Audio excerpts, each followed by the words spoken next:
Hi professors, my name is Ashley Davis and I'm a junior at UNCW studying business administration and a concentration on marketing strategy. And I wanted to come on here and ask, how do you guys show love and grace within the classroom when having open discussions with students in regards to hard conversations and even areas such as science, where God created science and stuff like that comes across as loving and not judgmental? Hey everybody, welcome to Meet the Prof. I'm Shane Hartley. I'm so glad you're here. I am on staff with Faculty Commons, a crew ministry to faculty, staff, and grad students. And Meet the Prof is a podcast where we interview Christian professors and we use questions just like you heard from Ashley and other college students. And we ask them to professors with the goal of encouraging Christ-centered conversations on the college campus. So thanks for joining us. It always helps if you click on like or subscribe or follow wherever you're listening or watching, if you're on YouTube or Apple Podcasts or Spotify or something else. I'm excited for you to get to meet Dr. Kim Shorter. Dr. Shorter is a full professor of biology at USC Upstate. That's University of South Carolina Upstate. She has recently been awarded $517,000 for her research. So, Kim, it is so great to have you here. Thanks for joining us on Meet the Prof. How you doing today? I'm doing really well. Thank you for having me. Yeah, well, I'm excited to get to meet you. I'm excited for others to get to know you as well. And we have some friends in common. A close friend, John Lancaster, with Faculty Commons there in the Spartanburg, Upstate area. So it's great for me to get to meet you now personally. And I so appreciate your testimony on meettheprof.com. I appreciate your transparency about your journey and your struggle with depression, how God has worked in your life. And I would like to first ask you about how you came to Christ, because you described having grown up going to church, like a lot of our listeners have, a lot of the faculty friends I have, and yet it wasn't until you were in grad school that you say you came to know Christ, that you actually became a Christian. So what happened? What made the switch? What changed for you then in grad school? Well, I don't pinpoint anything in graduate school itself. I think some of it was the church that I was going to. I don't think I had ever had anyone tell me the story of the crucifixion of Jesus the way that they presented it at that church. Mm. And like, I had seen a part of that Passion movie back in the day. Yeah. That was Mel actually, yeah, it came out of maybe a few years before that, I think. I'm not really sure on that timeline. But yeah, I can't pinpoint anything in graduate school itself. I will admit that I was very lonely because even though I wasn't saved by or had not accepted Jesus as my savior yet, I was different than other people. I wasn't going out and drinking and partying, after getting off work. So I was just very lonely, and I went to this Baptist church in Sumter where I was living at the time. And really it was the telling of that story, how battered he was, how much pain he went through. And that the whole time that he was going through that, he was thinking of us, even though we were not even born yet. And I remember sitting there it was technically a chair, not a pew, sitting in that chair that day. And I felt like, even though it was full, the room was full, I felt like there was no one else in there. And it was like that pastor was saying it to me directly. And I just felt like it was indescribable, and the tears just started flowing and it wouldn't stop. And I even left the church that day without making a profession of faith or anything. I think I was kind of confused because I was thinking, I've been in church my whole life and I've even been baptized in a Baptist church. How is this happening to me now? Like it didn't make any sense to me. And then I think I just sat and thought about it the rest of that afternoon in quiet. And then that night is when I was like, I don't know. I don't know God. I don't know who Jesus is. I didn't know all of this. And I got on my knees in my room, and that's when I said, like, I can't believe, Lord, that you did all of this for me. Like, that you would suffer like this, because he was a man in Mm, flesh with eh, like us. Like, so he felt every bit of that, and that he would do that for people that were mocking him, um, went against him, said everything ugly about him, mm, things that we would be angry at people for, that he was loving enough, and to know that God would love us that much. I had just never been introduced to that before, and that's what changed, was finding out the love of God, his grace, and what he was willing to go through. And it was just it filled me with awe, and it broke me down to know that mm, anybody could do that for me. hmm. So one of the reasons I love doing these interviews is I learn stuff, and so it so fitting it would come from a biology professor to help me understand. Yeah, because Jesus was fully man as well as fully God, he felt things the way I would feel it. It's not like he had a lesser pain. He went through the mental anguish even that I could imagine going through with the rejection of others and the shame, and then experiencing the condemnation of the Father for that time on the cross. So thank you for that. And what I was thinking also, you're really describing what Jesus described as being born again when he was talking to Nicodemus in that story, and a religious leader saying, unless you're born again, you can't see the kingdom of God. And so, I mean, I could just imagine you at that time sitting and being confused. Like, I've grown up in church, I've heard all about God and Jesus, and yet I don't know him. And what am I experiencing here? Just, I appreciate you going through that with us of mentally how you're trying to figure out why am I experiencing this different heart towards God, deeper. It sounds like a personal knowledge of what Jesus did for you, not just an intellectual knowledge. Does that sound like a good way of summarizing it? Yeah, I would say before it was all brain knowledge, head knowledge, and Mm, that was the switch to when it became the heart knowledge. Yeah. really? Mm. Well, so I want to ask you a question that it's almost impossible to ask. I haven't asked many professors this on the interview, but it's the question of what is something you appreciate about Jesus? I would say it's his love and patience for people. Mm, Because honestly, I'm someone that every day I go home and I think about everything I've done wrong through the day, and my do brain you? just, I have arguments in the shower with myself over how should Oh, I have yeah. handled that better. And I Oh, think yeah. about how, like, Jesus does not judge me for this.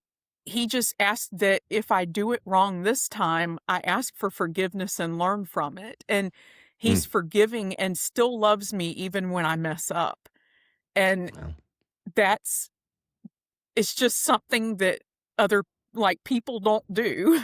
It's hard mm, for humans that are not, the son of God. It's hard for us to be so forgiving and so loving towards people. And I just, it makes me just want to be more like him, um, mm, because I want to also give that to other people, and show people what that is, and what Jesus is, and who he mm, is. mm. Yeah, having patience and love towards others is not natural, and that has to come from this supernatural experience of his love and his patience. And I'm like you; I don't give it to myself a lot. I will second guess myself, beat myself up over things. And what a gracious God that Jesus is patient and loving. That's such a good word. Thanks, Kim. I've just really appreciated how transparent you were about struggling with depression and anxiety. You're not alone in that. I struggle with depression. There's so many in academia who struggle with anxiety and depression. Yeah, so when I was in my postdoc, the whole issue was part of it. I didn't get a day off. Working with Mm, the type of research we were doing, it was 7 days a week, every week. I didn't mm, even get to come back home for Christmas or any other holidays or anything. And first of all, that'll wear you out mentally. yeah. But second is I stopped going to church again, when I was in that postdoc because I had to work. So I didn't go to church and I tried to watch some like live streams of churches, but it just wasn't the same. Um, if anybody went to church online during COVID, they probably know what I'm talking about, that there's just a difference. And God says we're supposed to go to church to connect with other Christians and Mm, to be around people that think like us, and that way we feel like we're not alone. Um I think mm, I felt very alone first of all during that time, but second, I didn't have a good relationship with my mentor, that was my postdoctoral boss. mm, Um, we just really didn't see eye to eye on like here's where it should go next, as far as the research process. And I was brought in as someone with expertise in epigenetics, and I would try to show her this is why I think this, and it just was met kind of like a brick wall. And I felt like I didn't belong there anymore. I was like, why am mm, I even here? I don't seem to have a purpose. Um, and I think at that point too, I started learning more about what it's like to be a full-time researcher. mm, The chair of the department I was in, I went to him as kind of a mentor and just asked because his NIH grant had just run out. mm, And it was not renewed. And he had a lab full of people that he was paying. And I was like, so what do you do, when you get in this kind of situation? And he kind of jokingly said it, but was serious at the same time. And he said, well, take out another mortgage on your house. oh no. And I was like, I can't deal with this stress. Like, Mm-hmm. this is so much stress. And I think I went through a little bit of a crisis of what am I going to do? Because I thought this was what I wanted. It really, doing the research, I love it so much that I Yeah. thought it was what I wanted, like full time, doing nothing but that.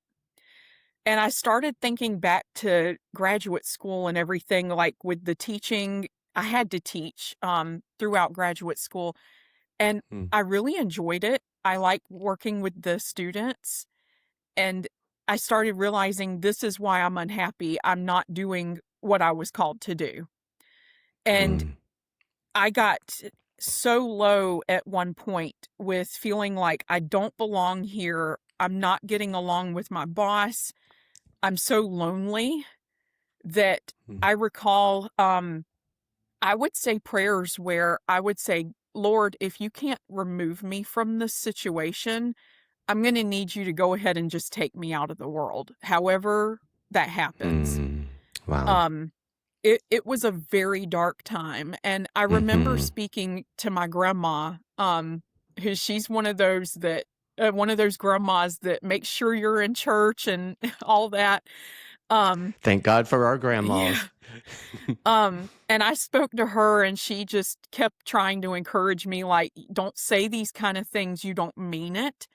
And to Mm, be careful what you're praying, because the Lord does mm. answer prayers and it may not be in the way you like.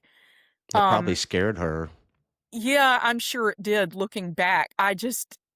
You say things like that when you're at rock bottom and you don't know what else to say. It's just all that can Mm-hmm. come out. And I Mm-hmm. was sitting on that porch outside of the building I worked in, just sobbing on the phone. And Mm, she was like, well, I'm going to start praying too, but I'm going to pray that something opens up that's more fitting for you and you can find it and that you'll move out of that situation. And I remember telling her I love this story because it just proves to me God. It proves it.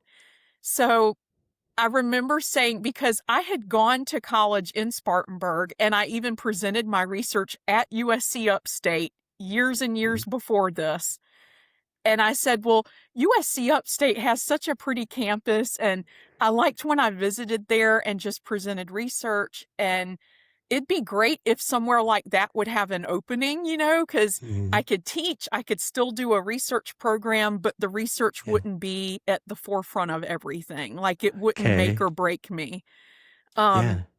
And she said, well, I'm going to start praying, and you pray too. And we both did. And every day I would go on a website and look, to see what kind of job postings. And then I saw it. And it Wow. said assistant professor of biology. And the description was someone that can read, teach 101. That's like Yeah. intro, cell and molecular. And then preference would be given to someone that teaches histology and neurobiology. Yeah. And the thing is not many people would have all the ability to teach all of those, because it's kind of a diverse group of classes in a way. Okay. And the irony that I was put as the teaching assistant in histology in grad school at a last minute situation when someone graduated that they didn't know was graduating. Oh, yeah. Yeah. And then neuro, it came to me through the research. So I learned it through that. And I was like, this is weird. Like, how fitting this is, this job description. And I applied for it. And I remember it was like a couple of months before I interviewed or anything. And then they offered it to me. And I was like, this was God. God got me out of this. Like, Tailor-made. Yeah. An outlet. Wow. But yeah, I have definitely had my struggles with anxiety and depression. And every time that I've managed to get in a sort of a low spot, this is another quality of God that I just love. Like, he reaches in and pulls you right back out. All you have to do is just ask him. Yeah. Yeah, there's a verse, Psalm 145, somewhere he says he upholds those who are falling, raises up those who are bowed down. That really speaks to my heart too. Have you seen, so this is what I was hearing some in your story, like there were a few serious triggers, serious weights on you, one being like interpersonal conflict with your mentor, one being sense of purposelessness. So maybe that's like a vocational pressure. One was social, feeling alone. Was it just like a combination of all of these things hitting at once that just made this so devastating? I think it was the combination that really made it a lot worse, because I had all of these at one point or another. It was just all of it hitting at one time. And the bad thing is that Satan and demons, they know exactly what your triggers are, and they will do everything to try to put you in that dark place. Have you identified any of those specific triggers that you have to be especially vigilant about these days too? Is vocational still really heavy, or social, any isolation or loneliness or anything else? Like for me, often it is a sense of failure. If I feel like I'm not succeeding in my calling or feeling purposeful, that will be a great emotional weight. Another is rejection from others. So I feel that with any kind of conflict. But what about for you? Have you identified any things you still have to be really vigilant to resist? So I would say that these days I have a very good support system with the church I go to. I'm there every time the doors are open. Or yeah. And I would say these days, though, it's the interpersonal, when I start getting those feelings and worrying, like, oh, did I upset this person? Or, did I say something wrong? And those kind of things, again, if you allow it to take hold and you don't just reach out to God for peace, it will strangle you. Because we care about people. We don't want to disappoint others. Yeah. But yeah, we can have an inordinate care that ends up being like death. And some of that's out of our control, isn't it? To please other people. Yeah. Well, thank you for sharing that. Yeah, certainly. Mm. Well, so is there a Bible verse that has stood out to you as this is, you would say, is one of my favorite Bible verses? One that either you could state from memory for us, or you could take a minute and look it up and read to us. Yeah, so Romans 8:28, I put Okay. that one in my story. It's Yeah. and all things will work together for good for those that love the Lord. Mm. Because every time something bad happens, that's what I remember is that this is all going to end up working out. It's part of Mm. his story. Sorry if I start tearing Yeah. up a little bit. Thank you. Thank you for sharing something so heartfelt. And you've seen a lot of trouble. Yeah. Um, there certainly have been a lot of things that have happened over the last 18 years of my life, but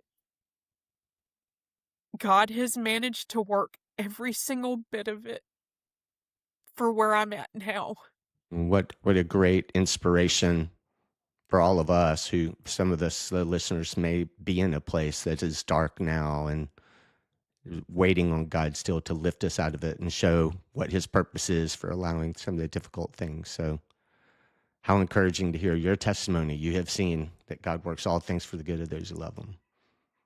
And these are happy tears. It's Really? happy and just so overjoyed and over thankful for everything that God's Mm, done. yeah. Well, Kim, talk to us some about your relationships now, specifically with your students. I would imagine that the students find you very approachable. What what have your relationships been like with your students over the years? How much are you able to talk to them about God? Have them come to you when they find out you're a Christian? What have you seen happen with students? I certainly have had a lot of students come to my office and Mhm. even students, and not just from my classes, but that work in research with me, that they know I'm a Christian. I don't know how they know this. Hmm. It's almost like God directs them to it or something. I don't Really? know. Yeah. And they'll come to me and just start spilling their hearts out. And I'm always so like taken back by how did they know this that Yeah. that Yeah. I'm a safe place? And then number Mm, 2 is I'm just sitting there like, God, thank you so much for putting me here to be able to help these people. Um mm. I keep a devotional on my desk at work, and I Huh. read it every morning before I start the day. So when I finish one, I'll take another one with me. And for a while, it was one called I think it's like You're Going to Make It Through or something. It's a Lisa Mm. TerKeurst book. Oh And yeah, I know her. I love her books. And Mm. I had that one on my desk, and I had a young lady come to my office that is one of my research students, and we had sort of a rapport already with, talking about what God's doing for you, how God's using bad things to work for better. And that day I had literally read a devotional that when she came in and described what she was going through, I pulled that devotional and opened it. I said, I'm going to read this to you. Really? Yeah. Um, and she's not the only one that's happened with, but she's, Mm. to me, one of the most striking examples because one, I never understood how she knew to Mm-hmm. to come to me. I mean, I'm very open outside of class. Maybe it was just through the grapevine that word was passed or something. Mm. Um, And now you're doing this interview that'll go out on YouTube, so maybe you'll have more people coming to you. yeah. Um, so maybe she just heard about it from someone, or Yeah. Sometimes though I do wonder if God just sort of shows people, like, Sure. and so I love when students come to me and start talking about God, because I'm like, yes, I can talk about God Mm. now, and I can have Mhm. these conversations with them and try to help guide them from that perspective. Because it being a state school, I have to be careful if they're not sort of bringing it up. I'm not really supposed to be bringing it up. Um, Mm. I have asked a student one time that didn't bring it up if I could pray for them when they left. Oh, really? In your Because office? yeah, um, Yeah. because How I did that was go? so they said, "When I leave, you can." And I said, "Okay." Okay. I said, "I'm letting you know I'm going to be praying for you." And Mhm. it was a really bad situation. I don't want to Mhm. say anything else about that situation on here, but Mhm. I was like, this student needs prayer. They need to know that this was also my way of like, hey, I'm a Christian and I would like to help you if you would let me. Like, I'd love to talk to you. Yeah. And Unfortunately, you're that probably aware of never, some of those. yeah, it never came to fruition that we went any further with that conversation, but Sure. I definitely tried. Mm. Yeah. As students are coming to you with problems, sometimes you're probably seeing that there's a spiritual nature to their problems that might not be evident on the surface. Yeah. So, well, so I have heard other professors who work for state universities and schools say that they still feel the freedom at the beginning of their school year during their bio introduction times to say anything personal about themselves. And so while sharing about their hobbies, their family life, they would share that they are a follower of Christ and go to such and such church, and then can go right into their favorite vacation place or what they're learning in cooking. Just put it all right in there. Do you think you would ever feel comfortable sharing with your students that way that you're a Christian? That's actually a good idea. I'm gonna be honest with you, first day of class, I just jump right in and I'm like, "Here's my name, here's my office location, here's the syllabus." I don't really do Yeah. like an intro or Now anything. open your textbooks. Yep. Yeah. It's pretty much like that. It's just like, "Here we go, chapter 1." Uh-huh. Yeah. So, I've never thought about doing that, but maybe that actually is a great idea. I like that. Yeah. Well, it's not my own. I've heard many other professors share that they do that, and I've heard some legal counsel how the employees of state universities have every right to share as long as they're acknowledging this is me personally. I'm not speaking for the university now when I say that I follow Christ. I'm talking about myself personally, and that's pretty evident most of the time. But Yeah. well, I actually have a specific question from a student. So, Ashley Davis is a student who has a question that she gears more towards asking about topics of science and God that come up in class. So, take a listen to Ashley's question. Hi, professors. My name is Ashley Davis, and I'm a junior at UNCW studying business administration and a concentration in marketing strategy. And I wanted to come on here and ask, how do you guys show love and grace within the classroom when having open discussions with students in regards to hard conversations and even areas such as science, where God created science and stuff like that, that comes across as loving and not judgmental? Thank you, Ashley, for your question. The answer to this is a very complex one, I think, especially coming from my perspective as a biologist. Um, so the thing is I have very open conversations about stuff in my classes. My classes tend to be a little more medically relevant than on the evolution ecology side, but I can share some stories to the other effect. I remember my very first semester, I had a student in that classroom that raised their hand and became a little bit combative with me in the way that they asked this. They said, well, I believe in creation, so why do I need to learn this? Evolution's fake.